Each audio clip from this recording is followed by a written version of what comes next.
We are glad to see many colleagues and attendees today.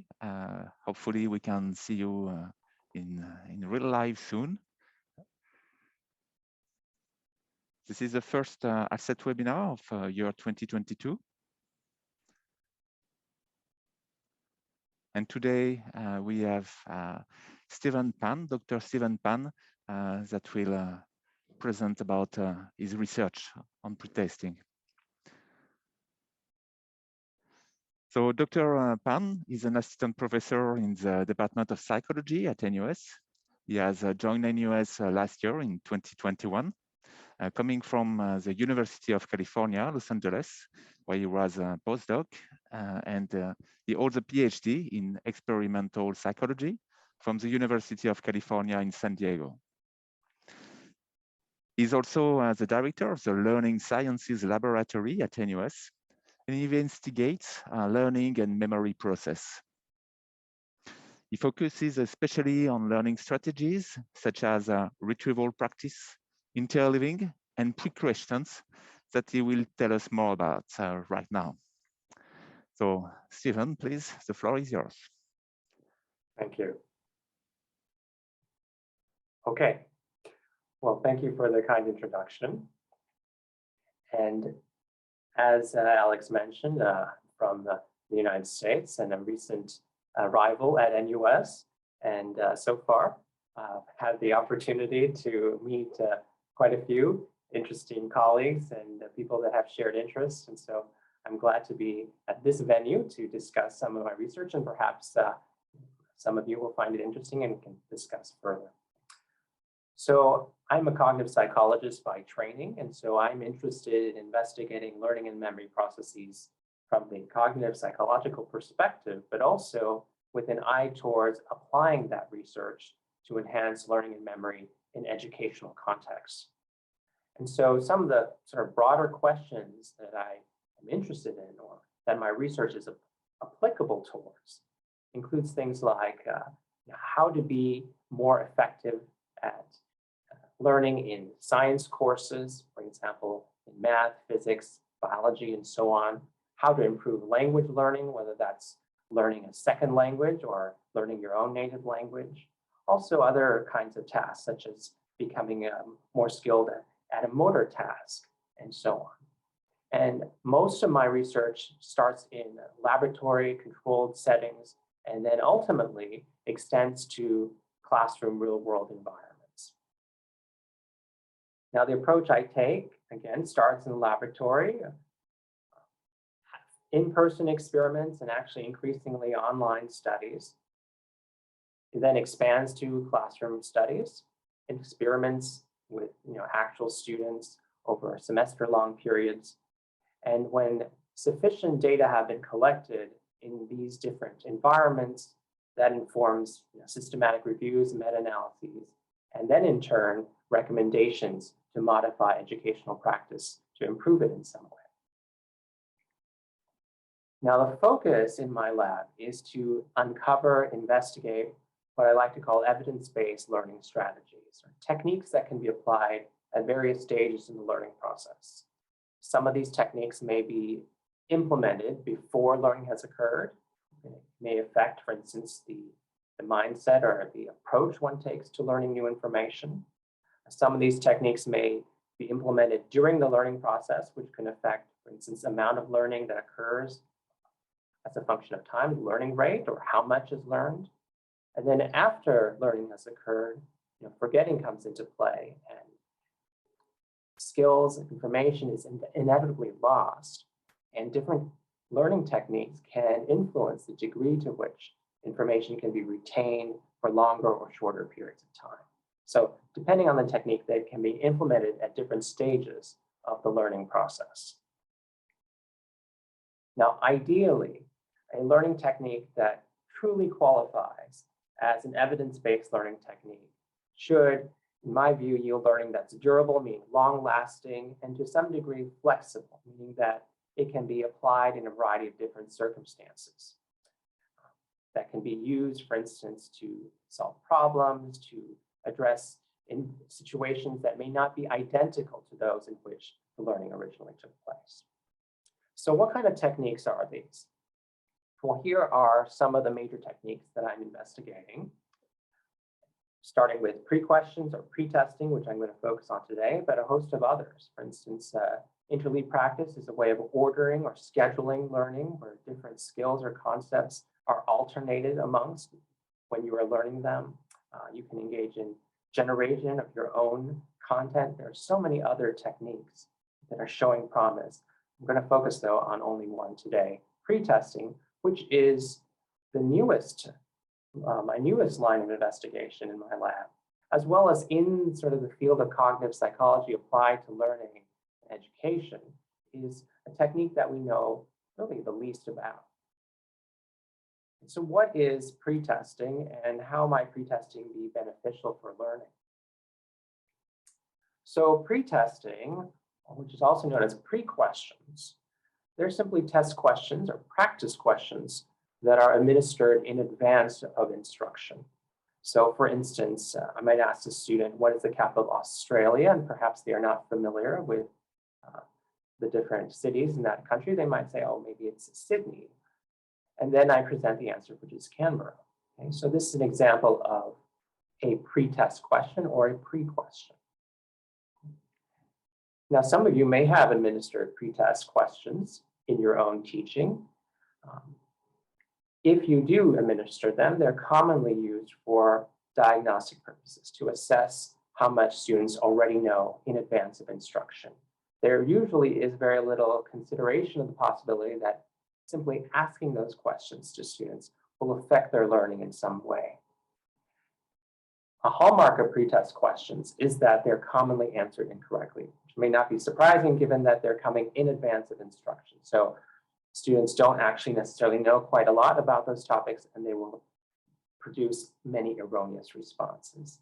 And so from the perspective, a historical perspective in psychological literatures about learning, there has been this belief that making many mistakes or producing many errors during the learning process should be avoided as much as possible.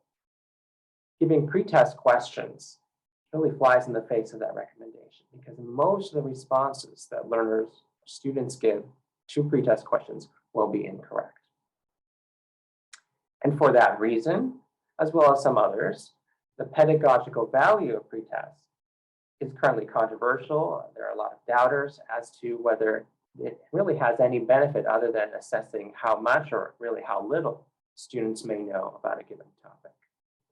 And the controversy not only stems from the fact that so many errors are produced, but also simply due to a lack of highly controlled research that's relevant to the question and of whether pretests are useful for learning. But there have been a growing number of laboratory-based studies that have found some kind of surprising results with respect to pretests. So these laboratory studies have a same basic design. They have a pretest condition where participants are given quiz questions prior to studying the correct information. Okay, so quiz before study, and then after some period of time, it could be as short as 5 minutes to several days or longer, there is a memory test. Okay. That pretest condition, we typically compare it against a control condition where no pretests are involved. Participants simply study the correct information from the outset, followed by memory tests after the same retention period. Okay. So critical comparison here is it at all useful to have learners attempt to answer quiz questions in advance of studying, or simply they should go direct to studying in the first place? I conducted a number of studies in the lab using exactly that paradigm. And these involve materials ranging from sort of word triplets, which are very simple, contrived stimuli, all the way to expository text, which is much more complicated, much more detailed.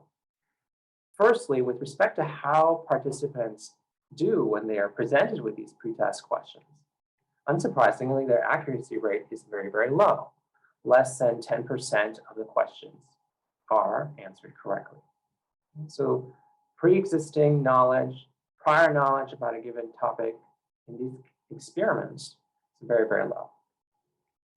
Most of the responses that participants are making are incorrect. I have participants answer these pretest questions, then study the correct answers. And now let's say 5 minutes later, I give them a memory test. Well, firstly, let me show you performance in the control condition where they study the correct information from the very beginning. So you can see here, there is some degree of proficiency, fairly modest, shall we say. How about in the pretest condition? Again, you saw in this prior slide, the performance on those questions earlier was very, very low. So participants don't know much about the topic coming into the experiments. But after answering those questions and then studying the correct answers, 5 minutes later, in every single one of these experiments, there has been substantial learning and more learning than in the control condition, where they, again, studied the same information, but without having to answer those pretest questions beforehand. Now, if I conduct the same studies, but have the memory test several days later, in the control condition, performance is lower. It's not surprising because more time has passed. Performance is also lower in the pretest condition, but importantly, it is still better in every case than control condition. So there's evidence that a pretesting benefit persists over several days.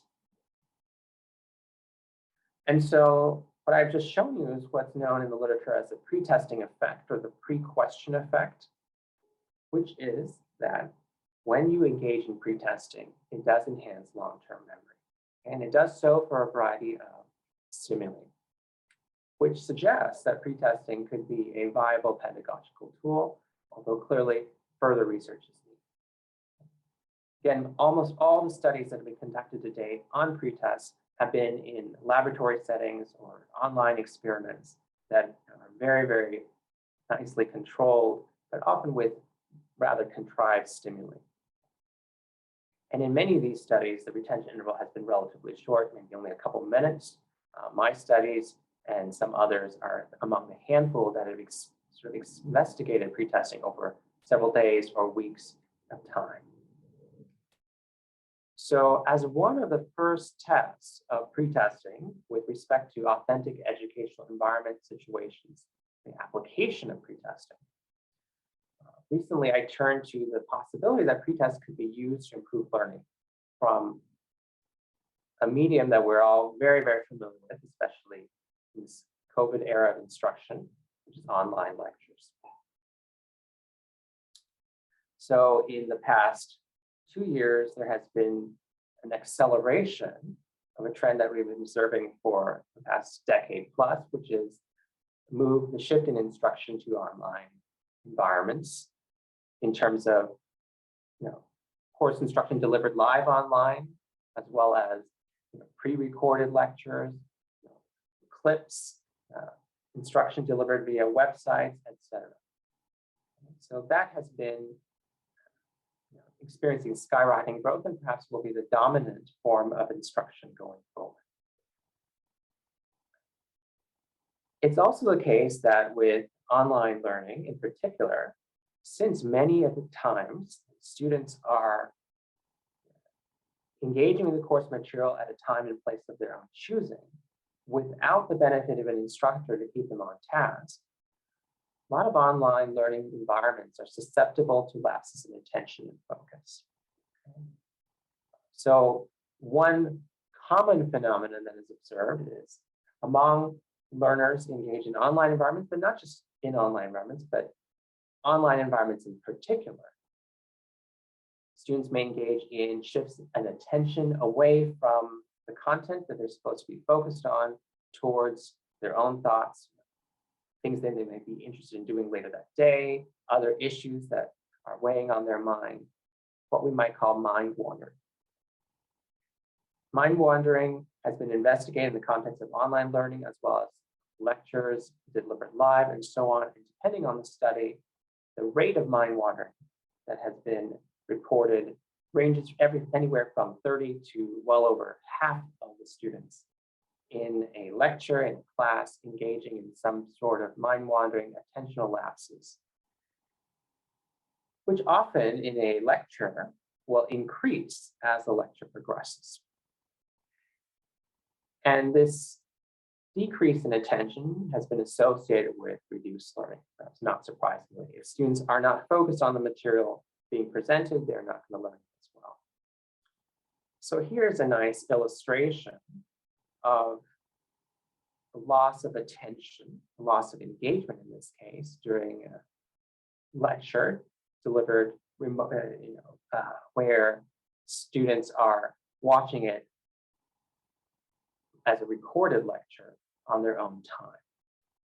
And so you can see here as the lecture progresses from, say, 5 minutes or so all the way to its maximum, some 40-minute long length. Engagement in this case, which was operationalized as students clicking away from the lecture video. Engagement decreases pretty dramatically after, say, around 6 minutes or so. And in this particular paper, the authors were interested in whether the presentation style mattered, and whether seeing the instructor's actual face while the video was presented would alter engagement, and it did improve it somewhat. But critically, you can see here engagement really drops rapidly after just a couple of minutes. Now, how to solve this issue, how to keep students engaged has been an area of active investigation. And thus far, the measures that have been attempted have had mixed results. So for instance, rewatching the lectures, having students view it multiple times, that is highly ineffective. Making the lectures livelier by including demonstrations, an instructor performing a chemistry experiment in the lecture, that seems to be helpful. And so my question was whether engaging in pretesting, having students answer questions about the information that they're going to encounter, would that be effective at improving student attention, reducing mind wandering, and in turn, improving learning? So I conducted 2 experiments in this particular study, and I used a pre-recorded statistics video lecture that a colleague provided to me, and she mentioned that the topic in this case, signal detection theory, was one in which she had observed students not really being able to pay close attention during the lecture, so it seemed quite appropriate to use for this study. From that lecture, I developed a series of questions that could be used as pretest questions or memory test questions. And in the experiment I'm about to show you, I probed attention, probed mind wandering, by asking students at various points throughout the lecture to report how closely their attention was focused on the video on a scale from 0 to 100. Now, there are different ways to probe attention and mind wandering. This is one of the more common approaches. Going forward, though, I might investigate different ways of doing that. Okay, so the first of the 2 experiments was the simpler experiment where I simply addressed the question of whether pretesting improves attention and as a result learn. So in this experiment, I randomly assigned student participants to watch an online lecture, and in that online lecture, they either did or did not have pretest questions. So the pretest condition looks something like this. Participants would answer a couple of pretest questions, 4 questions or so, and then watch about a 5-minute segment of the video lecture. Then they would repeat that process multiple times until they had watched the entire video lecture. Now, I set this up such that a given set of questions would precede the video segment in which the answers to those questions could be found. So it was really nicely organized where, if students attempted these questions and they didn't know the answers, they would discover those answers in fairly short order. And then 5 minutes later, I gave them a memory test in this pretest condition. Now I compared that against a control condition that had a similar arrangement of going through segments of video, but in place of pretest questions, I gave them a control task, which is fairly easy math questions, control for time on task. So they would simply watch segments of video interrupted by a fairly innocuous, mundane task, and then have the same memory test 5 minutes later. Now I probed attention, asked students, how closely was your attention paid to that segment of video you were just watching at the end of each video segment. So there were 4 instances in which attention was probed. So that's the basic design. All right. So I saw there's a question in the chat, so I just want to pause to check this. Right, is the effect due to the pretest question being asked or due to the answer being told to them, regardless of whether there's a question? Yeah, that's an ongoing matter in the pretesting literature. And the way to address that would be to conduct experiments in which participants study information, study the answers, versus have to answer the questions before studying the answers. And some of the data here, I think, will speak to that. Also, later on in this particular presentation, I will show data with respect to text passage, which I think will get even further at addressing that question. Okay. So in this particular experiment, again, comparing pretesting with the video segments versus watching those video segments without those questions involved at all. Okay, what did I find? Well, first, with respect to attention, here are the results. So across all segments of the lecture, the pretest condition, students in that condition reported higher levels of attention at every time point. So pretesting improves reported attention. Now, there is an overall pattern of attention waning somewhat as the lecture progresses, which is a characteristic pattern. But importantly, at every time point, pretesting is improving attention. Now, how about with respect to learning as assessed on the memory test? So I'm going to show you 2 types of questions on that memory test. First, I call pretested questions. And those are the questions where in the pretest condition, they saw those questions earlier. They attempted to answer those questions. And they're seeing those questions again on the memory test. So those are sort of repeated questions.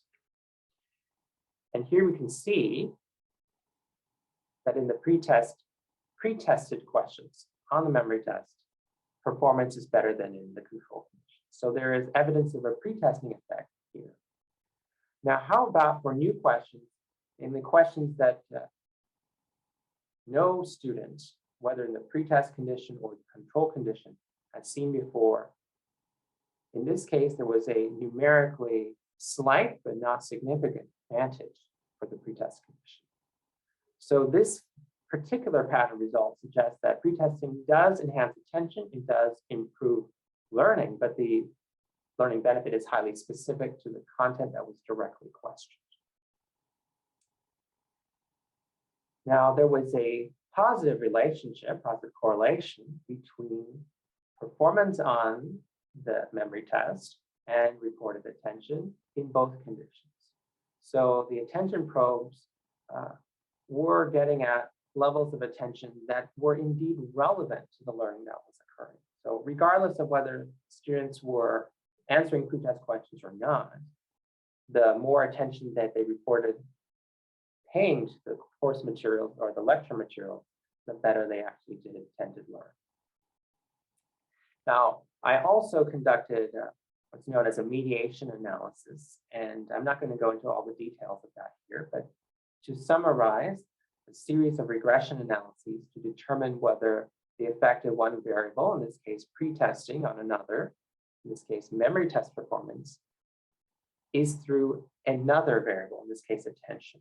And there was evidence indeed from this analysis that pretesting improves attention, which in turn improves memory test performance. So that's the first experiment. which suggests that interspersing or interpolating pretest questions throughout a video lecture may be an effective way of improving attention and enhancing learning, although the learning benefit was somewhat specific to the information that was directly tested. Now, for the second experiment, I was interested in exploring whether that particular way of enhancing attention during a video lecture, an online lecture, was specific to the way in which I implemented those pretest questions. You know, every few minutes or so, I inserted pretest questions into the learning process. The thought there was that it would provide perhaps sort of jolts of attention, or reminders, if you will, every few minutes that, you know, this is what you're about to learn. Try to answer questions about this. You may not know the answers. You'll find out the answers shortly after. Is it possible, though, that other methods of pretesting are perhaps less effective than that unique way of implementing it, you know, where the questions are interspersed throughout the video lecture? So to address that issue in the second experiment, I had different versions of pretesting, which I randomly assigned participants to experience. So specifically, there were two versions. One, which is what I call conventional pretesting. And that's where participants, they answer all the pretest questions that I give them beforehand. And then they watch the lecture in its entirety, uninterrupted, prior to taking the memory test.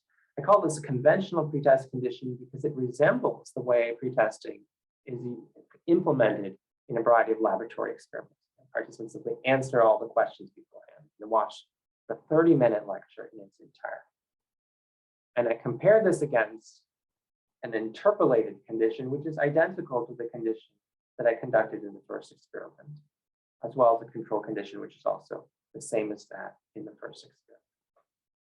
And my hypothesis was that interpolating, making the pretest questions adjacent to the content that provided the answers, and also distributing the questions throughout the video would be more effective than placing the questions entirely beforehand. And of course, we probed attention at for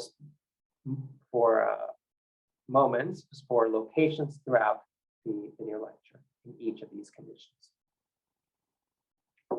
So in terms of attention,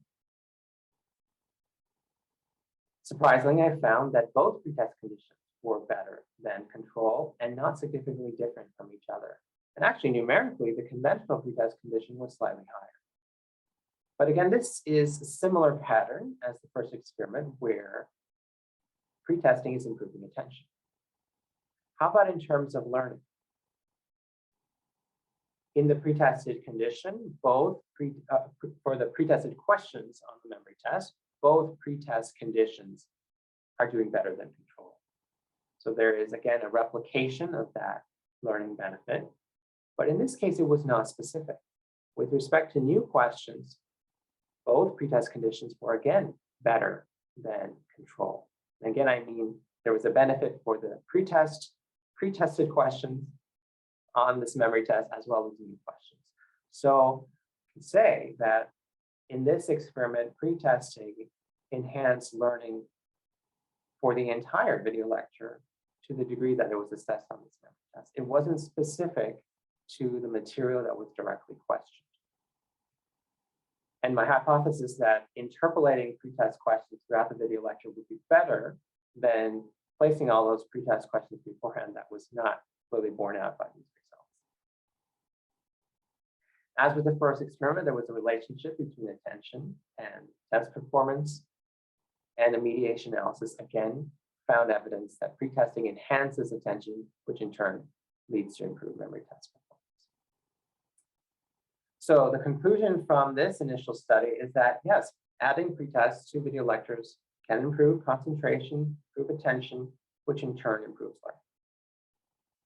And interestingly, it doesn't seem to be critical where you place those pretest questions, whether you intersperse them throughout the video lecture or entirely beforehand. There is a benefit for attention, benefit for learning. And in terms of implications, clearly improving online learning, improving the ability of students to stay focused, this particular set of experiments presents a possible solution.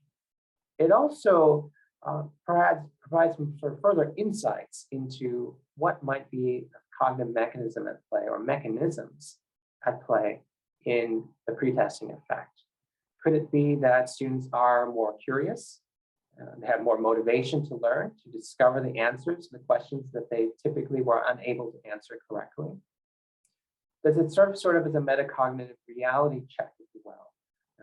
Letting students know that perhaps they don't possess as high a mastery of a given topic as they thought they might, they originally thought they might.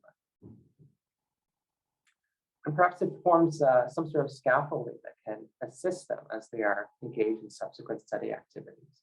And these are just a handful of the multiple explanations that have been suggested as sources of the pretesting effect.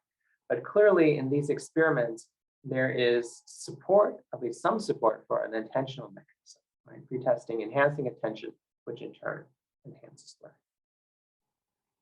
And again, this is one of the initial studies investigating the utility of pretesting in an authentic educational context. In this case, students literally watching video lectures from the comfort of wherever they are, their dorm room, etc. Okay, so I want to turn to one more one more area of investigation with respect to pretesting, which involves pretesting with text materials. And one of the experiments in particular in this study gives perhaps some insight into how pretesting is enhancing or not enhancing learning. So this particular set of experiments, this study, was conducted under the umbrella of test-enhanced learning. Now, test-enhanced learning, the larger field of test-enhanced learning, is dominated by research involving a technique known as retrieval practice. This is where you take tests after you have studied information. Now, over 200, 300 studies today, the benefits of retrieval practice have become very, very well established. In fact, among all evidence-based learning techniques discovered today, retrieval practice is one of the most potent. And for me personally, much of my graduate research was on retrieval practice, and I got accustomed to finding a retrieval practice benefit for any material, any experimental paradigm that I put retrieval practice into, there would be evidence that it enhanced learning. So it's extremely potent. Now, the benefits of retrieval practice in the literature have been attributed primarily to the active engagement in memory retrieval, which is thought to modify memory or enhance memory in some way. So if you learn something and then you practice recalling it by taking a practice test, you engage in retrieval practice, that enhances long-term memory. It can also sometimes enhance comprehension, problem-solving skills, and more. Now, as for whether taking practice tests before you have learned information, right, engaging in pretesting, it's still not clear exactly how that enhances learning or to even the degree to which it will enhance learning. So these experiments, I decided to compare this more established method of practice testing, retrieval practice, where study information prior to being quizzed on it versus pretesting. Right? So the design of these experiments, you have a pretest condition, you have a retrieval practice condition, and the key difference is where the practice questions are placed, either before or after information is studied. And again, retrieval practice is now one of the most well-supported evidence-based learning techniques out there. It is widely recommended for use in almost any learning context. The materials in these experiments were educational text passages, fairly challenging text passages. One was on the Yellowstone National Park, one was on the planet Saturn. And from these passages developed practice questions that could be used as pretest questions, as retrieval practice, and could also reappear on a final memory test. So again, I'm comparing retrieval practice versus pretesting in these experiments. And across all these different experiments, I'm going to just show you a subset of the data. There are many, many different variations. Multiple choice questions, short answer or cued recall questions, having the memory test 5 minutes later, several days later, and so on. So first, how did students, participants in these experiments do on these practice questions? With retrieval practice, again, they have studied information beforehand, and now they are answering questions. There's evidence that that studying was effective in most cases. And in the pretest condition, performance is not surprisingly lower.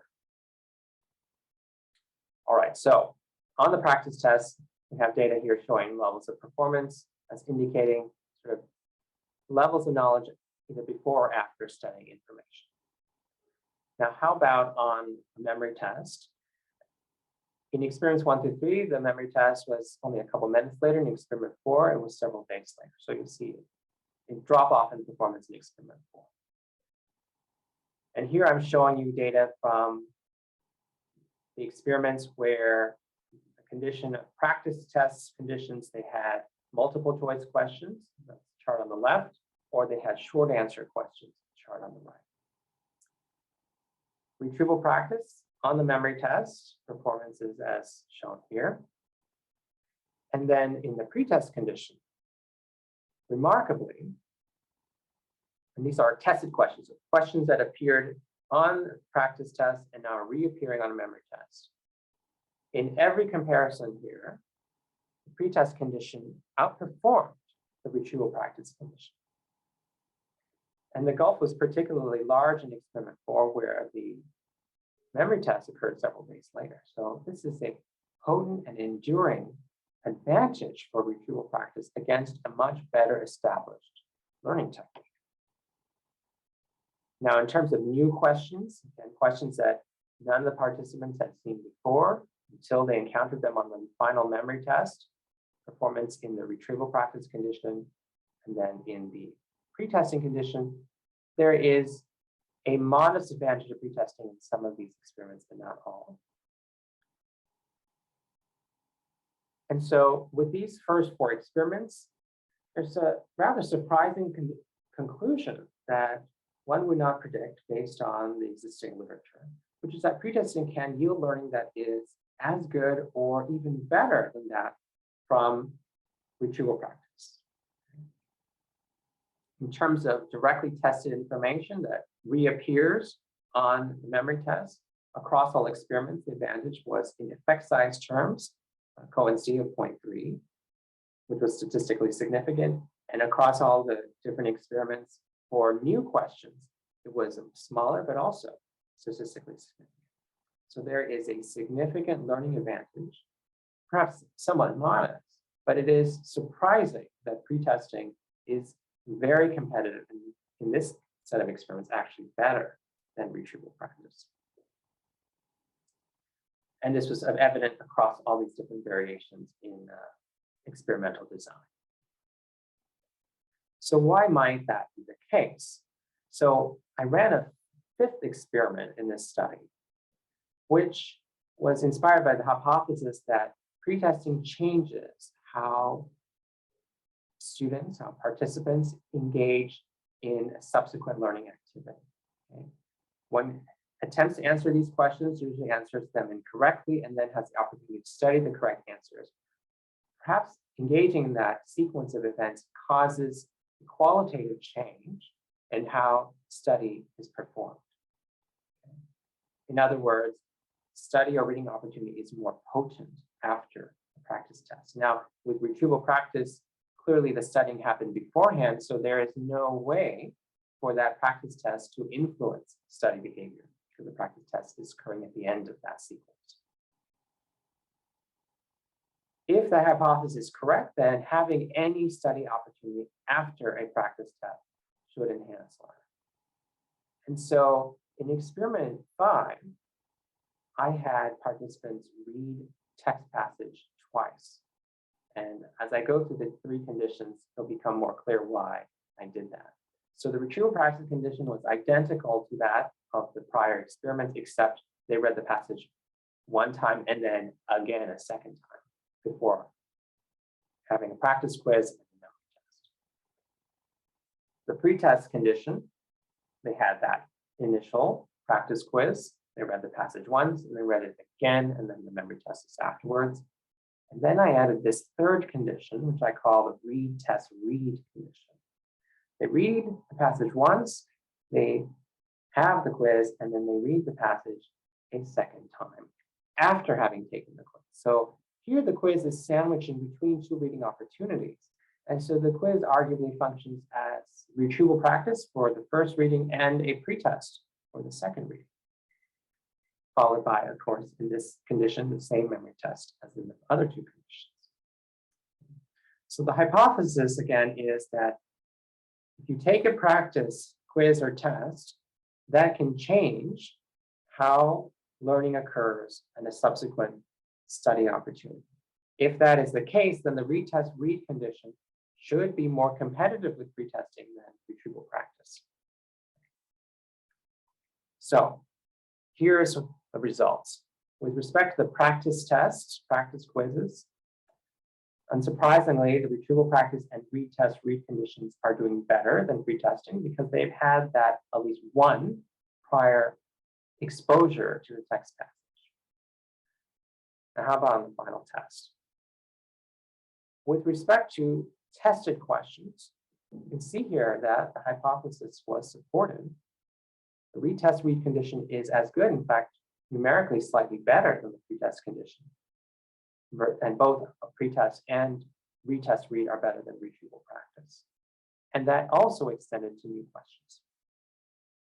So here we have evidence that taking a practice test alters subsequent learning behavior, which provides support to this idea that pretests do change subsequent learning behavior. And that's probably the locus of the benefit of pretesting. Not necessarily in erroneously answering the questions that you're given as pretest questions, although there may be a role for making those errors. But critically, when there is an opportunity to learn information after having attempted to answer those pretest questions, learning is improved. And so clearly a practical implication is that administering practice questions before reading assignment could improve learning of that assignment. And it's possible also that you have practice questions that are retrieval practice in one sense and pretest questions in another sense may be as powerful as pretest questions, may be more powerful than retrieval practice. All right, so those are two recent studies exploring really the educational applications of pretests. And across those studies, some key points: they boost attention during learning activities. They appear to qualitatively alter subsequent learning activities. And as a result, long-term memory and perhaps ability to recall information that wasn't directly tested is improved.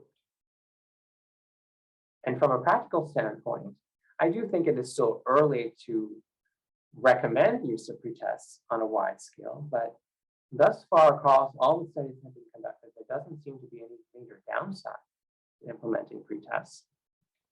So we can consider perhaps implementing such questions, say to accompany online lectures, maybe to precede a lecture that we're delivering.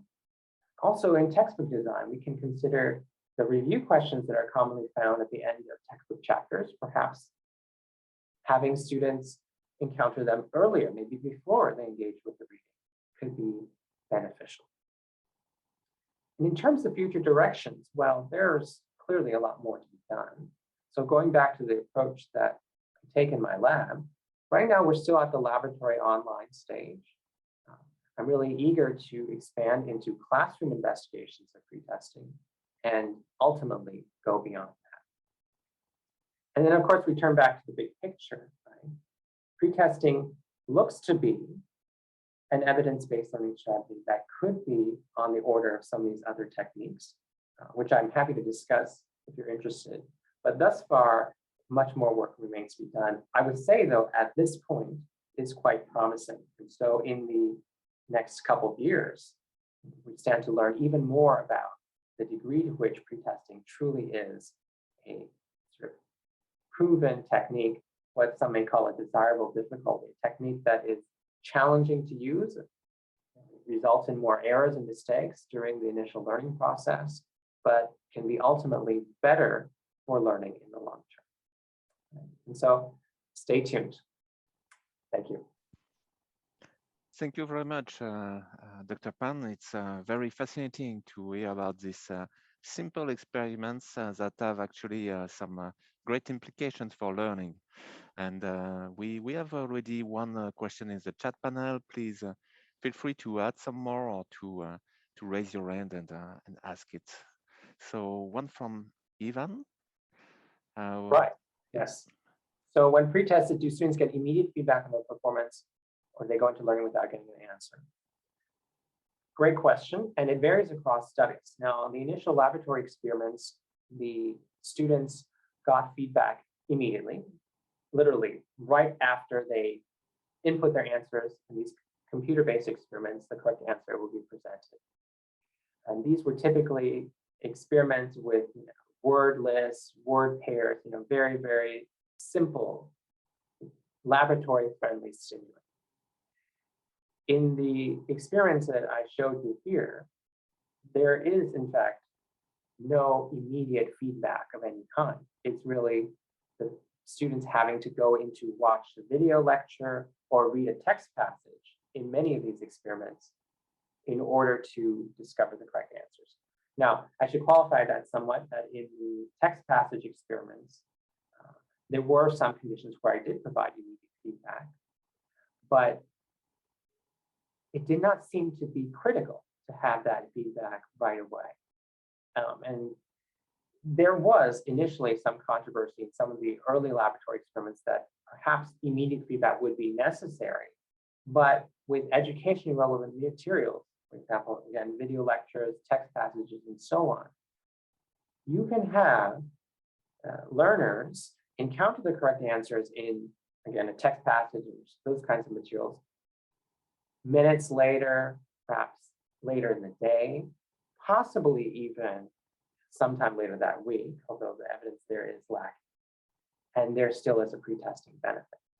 So it's quite interesting as to the degree to which feedback must be immediate or not. And right now, it doesn't seem to be the case for more education relevant, sort of semantically rich material that you have to have feedback right away. So thank you for that question. Do the students know that the pretest questions will be tested again in the final memory test? In my experiments, no. So in fact, the memory test is unannounced. They don't even know they'll have a memory test at all. And so it's completely surprising to them. Okay. You're welcome. Now in test, do the pretest and confound results in pretest post-test improvements, perhaps by virtue of having pretest alone? I would say, yeah, that is a distinct possibility. So all the research on test-enhanced learning, going back now over a century, but really concentrated in the last 20 years, is leading to the conclusion that tests are not neutral. Just asking a student to answer questions causes qualitative changes in their representations of knowledge in the brain. Okay. It may make memories more accessible in the long term.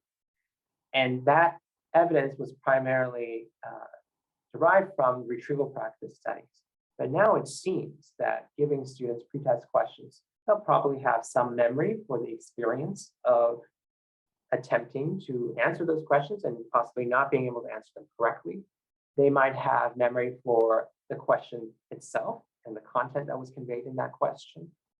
And so pretests themselves, I think, do represent a case where administering them does alter learning to some degree. So yes, I think they should be considered.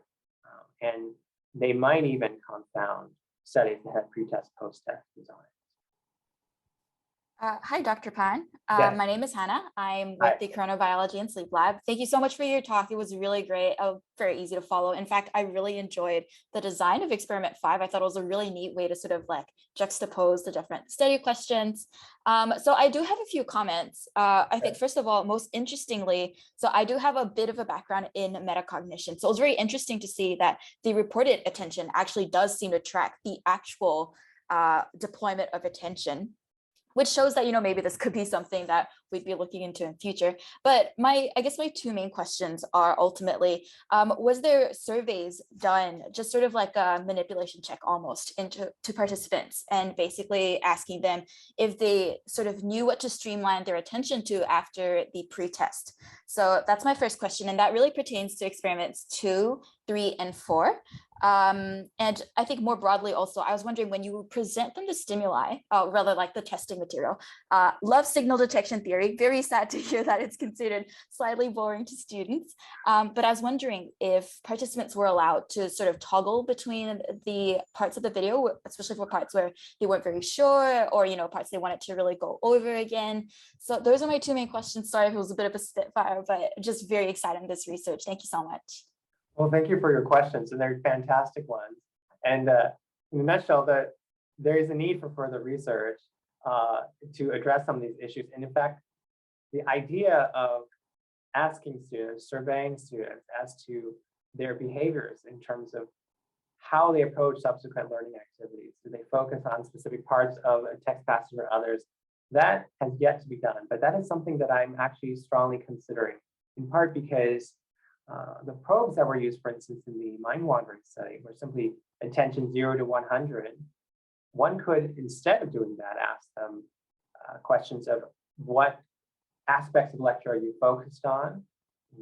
Also perhaps even timing, although technically this is a little bit challenging, timing the questions to coincide, the attention check questions to coincide with the material that is relevant to the pretest questions that were given previously.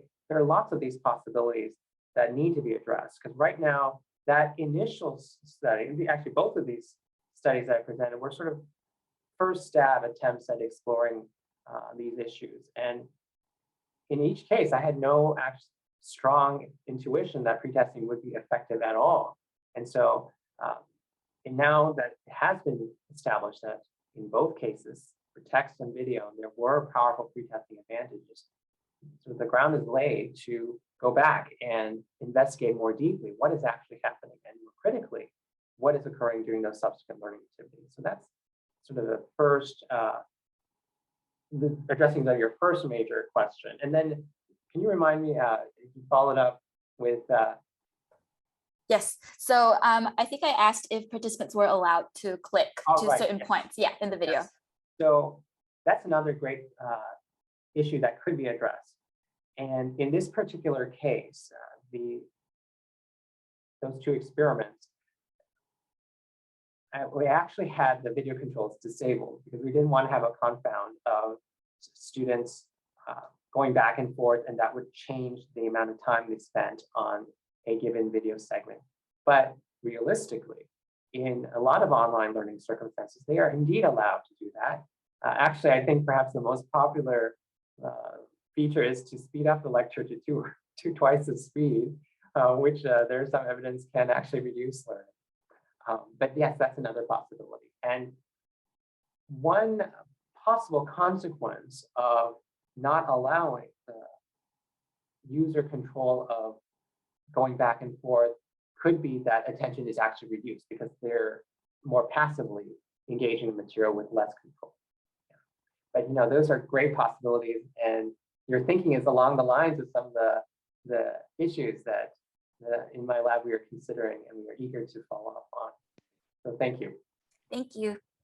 Now there are more questions, and yes, indeed. So we have. So let me just take it from the top here. So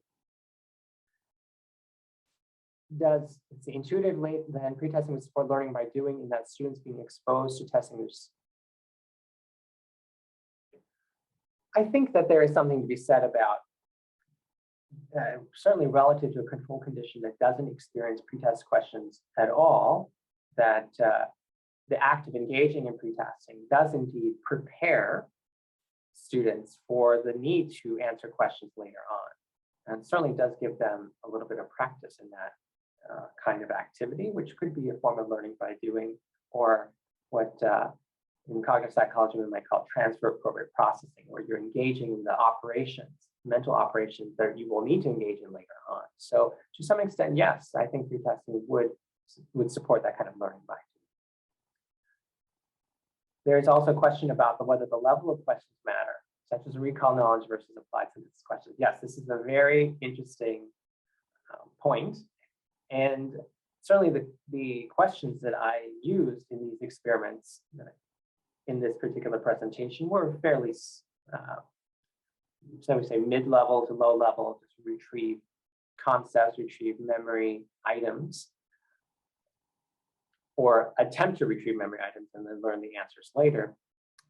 In terms of higher order questions, so there have thus far been only a handful of studies investigating that. There is one in particular by a colleague, Jenna Carpenter at Iowa State University, in which she investigated whether more integrated pretest questions, where you can't just recall or attempt to recall an isolated piece of information, you have to integrate across different aspects of a given topic, whether those would be more effective at enhancing learning. And there was some evidence that it was. So it's quite possible that asking these higher order types of questions may be helpful.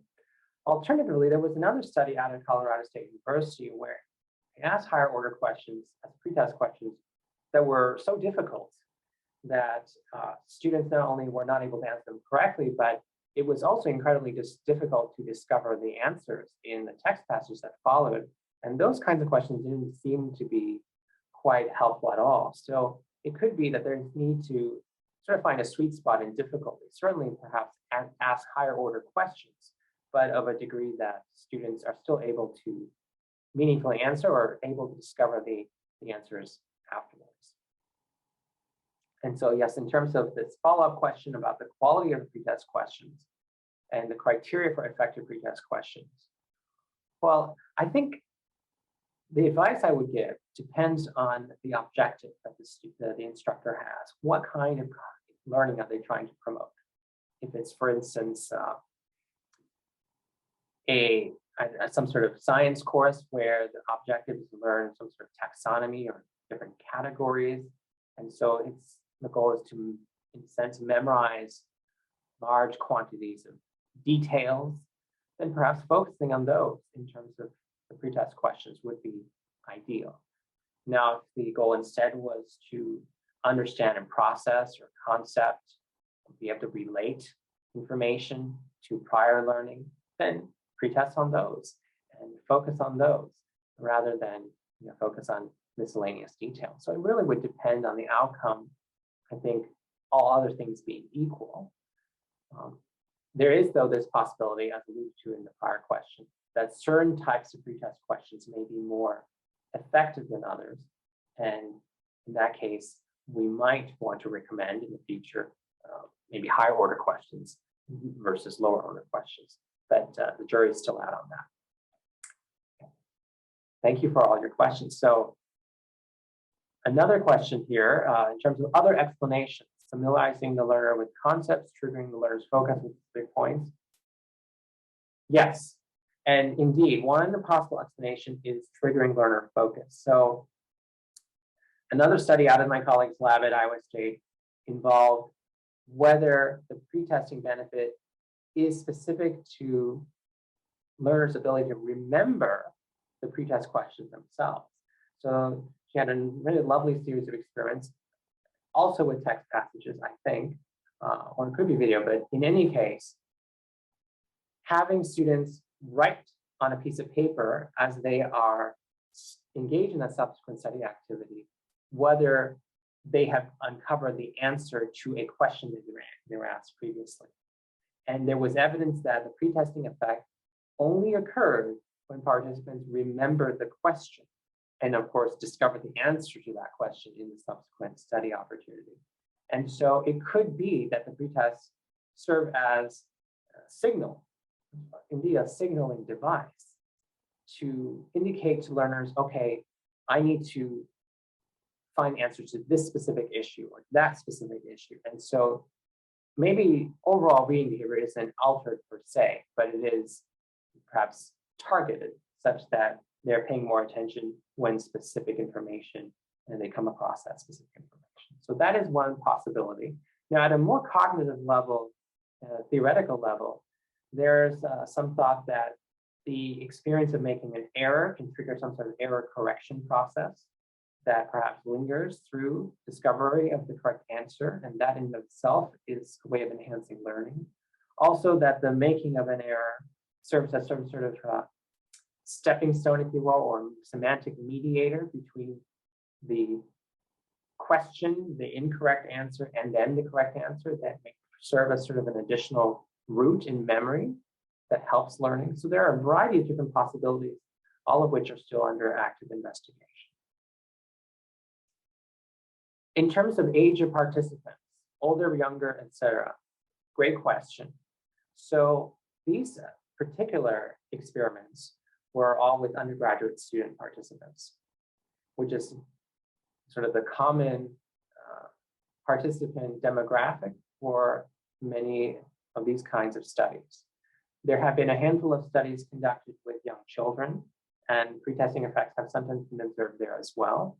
But expanding the scope of pretesting research to learners of different ages, to even primary school students, for example, has yet to be done extensively. So that's something I'm really interested in doing. And certainly if anyone is interested in engaging in that kind of research, I'd love to talk to you about that. And okay, in terms of productive failure, yes. So I would argue that pretesting could be considered under the same overall umbrella as productive failure insofar as it involves attempting and often failing to find the answer, to develop a solution to information prior to, or to some sort of concept topic prior to receiving a lesson or to learning about it. So yes, at a broader level, productive failure is related. Of course, productive failure is perhaps a more, a somewhat more specialized instantiation in that it typically involves learning to come up with a solution strategy to a particular presented problem, but it is somewhat similar.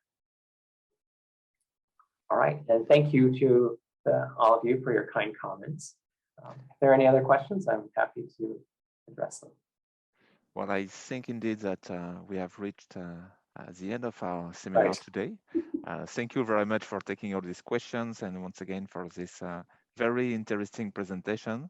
I think that we'll be happy to, of course, to keep in touch with you and have the opportunity to learn more about your ongoing research with ALSET. And we invite everyone else to attend our next webinars in the coming months. Thank you very much and have a nice weekend.